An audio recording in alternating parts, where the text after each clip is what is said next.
So this is my chemistry concept map. This is what it looks like all together. So I'm just gonna explain what everything means. Starting with the most basic part of chemistry, which is the atom. The atom is basically just the smallest kind of like source of energy in life, pretty much. And it's made of 3 subatomic particles, because we start right here. And we're going to go to the protons, neutrons, and the electrons. And you can find all of these in the nucleus of an atom. However, the electrons, they can be found in the nucleus, but they're mostly found in the outer shells of atoms. And so things that have protons, neutrons, and electrons, you'll find that they have an atomic weight, atomic number. And things that have atomic weight and atomic number would be elements on the periodic table. So the atomic weight and the atomic number, the atomic number is the atomic, is the charge of the nucleus of the atom and the number of protons present in the nucleus. And then the atomic weight is also known as like the atomic mass. And it includes like the weights of pretty much all the protons, neutrons, and electrons. And so once you have elements, you see that you have the molecular weight, and you can find the molecular weight on the periodic table as well. And so when you have elements, 2 elements can bond together. There are a number of bonds, but on this map I have ionic and covalent. And ionic bonding just means that the electrons in an atom, or 2 or more atoms, are or elements are transferring electrons. And then in covalent, that just means that electrons are being shared. So in polar covalent bonds, it's when atoms have an unequal electrical charge, and they're sharing the electrons. And then nonpolar means that there's basically an equal charge, so it's neutral, and they're also sharing electrons. And then with these, there's also double and triple covalent bonds. That just means there's double and triple bonds sharing electrons. And then if we go back to the molecular weight, you can see that we kind of get into like the math of chemistry, so finding moles. And basically a mole is the mass of substance containing the same number of units as there are atoms. And so once you find moles, you can kind of like use the grams and the kilograms to find kind of like the mass of an element. So that's why kind of the molecular weight kind of ties into this.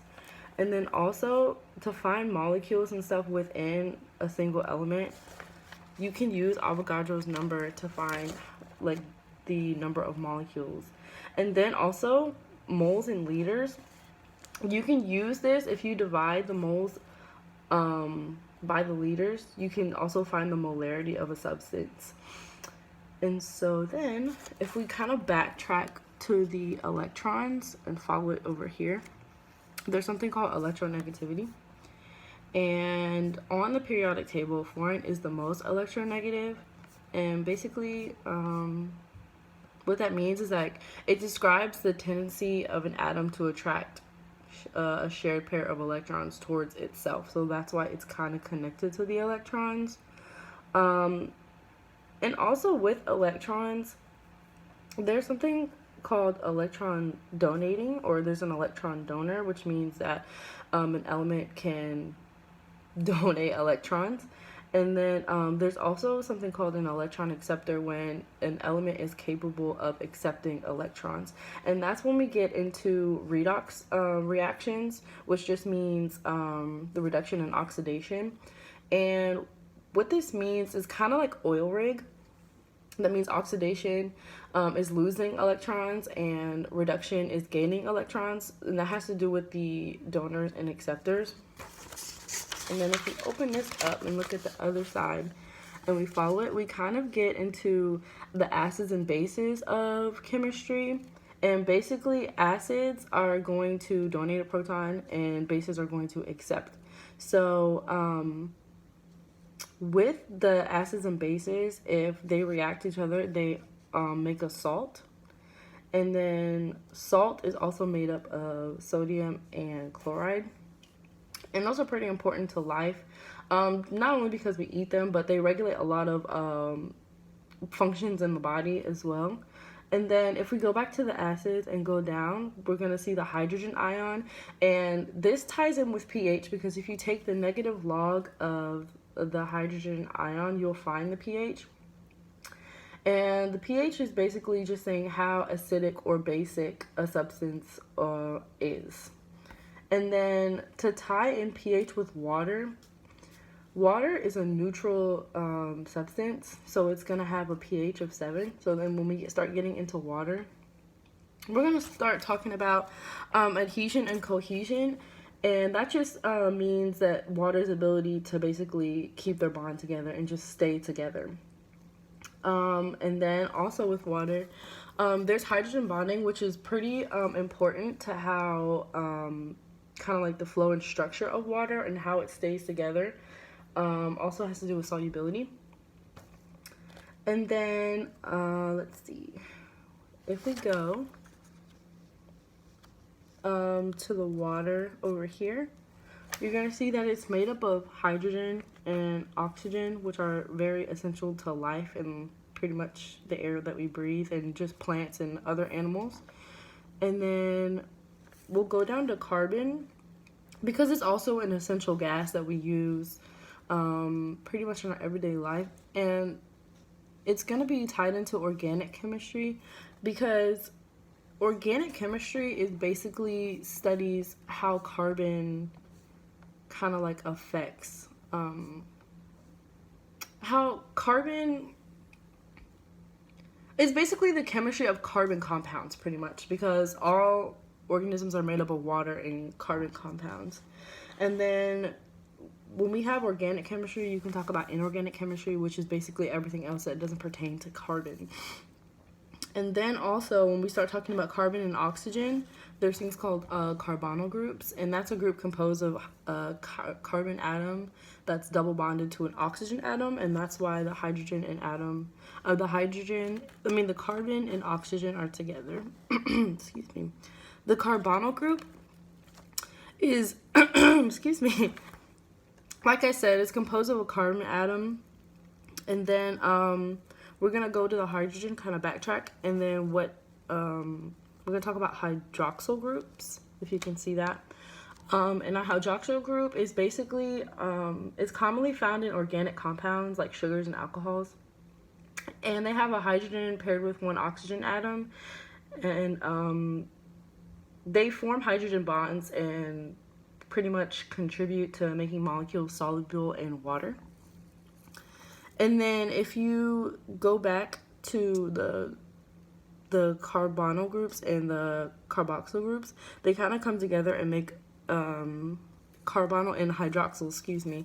They come together and make what's known as a carboxyl group, and basically that's just it has a carbonyl and hydroxyl group both linked to a carbon atom.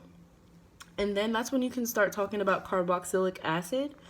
And that's just an organism or an organic acid containing a carboxyl group, pretty much. And then when you start talking about carboxylic acid, you can start talking about amino acids. Excuse me. And amino acids are pretty important to life. They, especially when you're talking about DNA and RNA, because amino acids code for proteins. Oh, excuse me. And they're pretty much like a carboxyl group attached to the same molecule. And their monomer is proteins. And that just means that proteins bond together to make amino acids.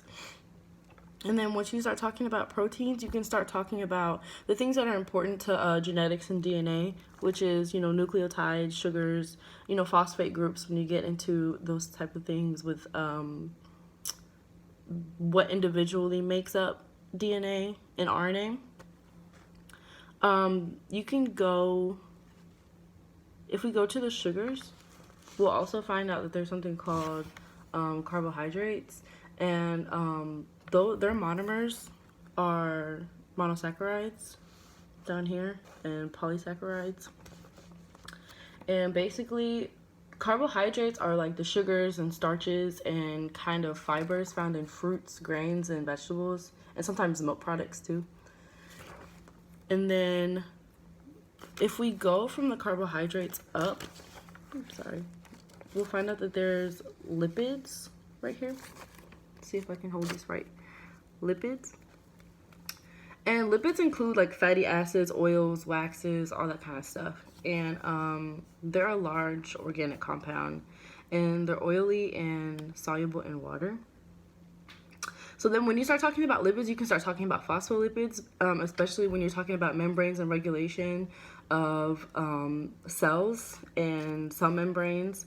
Phospholipids, they have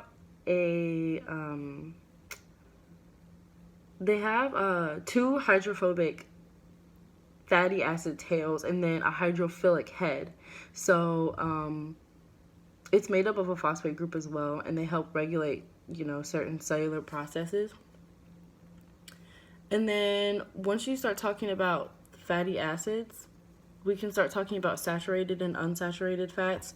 And so if we start with the saturated fats, they don't have double bonds, meaning that they're saturated with hydrogen atoms. And they're solid at room temperature, and they mainly come from animal food products. And some examples are kind of like meat, fat, and like palm oil, coconut oil, things like that. And then unsaturated fats, they're liquid at room temperature, and they contain at least one double bond in their fatty acid chain. So then, if we kind of backtrack for the lipids, we can talk about glycerol, and it's basically a colorless, odorless, and thick liquid that's kind of the backbone of lipids, known as glycerides. And then when we talk about, when we're going to talk about glycolipids, are basically lipids with a carbohydrate attached by a covalent bond, and they're found on the surface of pretty much all eukaryotic cells.